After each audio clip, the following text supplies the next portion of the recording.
Hi friends, Telangana రాష్ట్ర ప్రజలందరికీ ఆదరిపే శుభవార్త. ఇందిరమ్మ ఇల్లు అయితే రాబోతున్నాయండి. మరి డబుల్ బెడ్రూమ్స్ కూడా రాబోతున్నాయి. ఎన్ని లిస్టులో రాబోతున్నాయి, మరి ఏ లిస్టులో ఎవరెవరికి ఏ అర్హతలు ఉంటే వస్తున్నాయి తెలుసుకునే ముందు లైక్ చేయండి, షేర్ చేయండి, సబ్స్క్రైబ్ చేయండి. ఒక లైక్ ద్వారా వీడియో అనేది అందరికీ ఇన్ఫర్మేషన్ అనేది వెళ్తుంది, వాళ్ళకు కూడా ఇన్ఫర్మేషన్ అనేది యూజ్ అవుతుంది.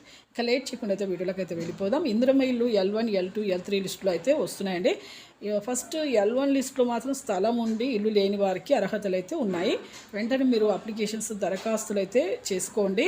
ప్రతి ఒక్కరు ఈకేవైసీ కంపల్సరీ చేసుకోవాలి. అలాగే ప్రతి ఒక్కరికి కూడా ఇప్పుడు ఈ స్థలం ఉండి ఇల్లు లేని వారికి అయితే 5 లక్షల అమౌంట్ అనేది వేస్తున్నారు. 1,75,000, 1,25,000, ₹1,00,000, 5 lakhs మాత్రం ఖచ్చితంగా అయితే వేస్తున్నారు.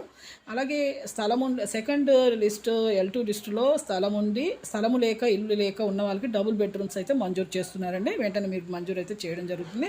1,00,000 పైనే దాటుతున్నారండి ప్రతి ఒక్కరు కూడా. ఇప్పుడు L1 లిస్టులో కూడా, L3 లిస్టులో స్థలము ఉండి ఇల్లు ఉండి రెండు ఉన్న వాళ్ళకు కూడా మంజూరు చేస్తున్నారు.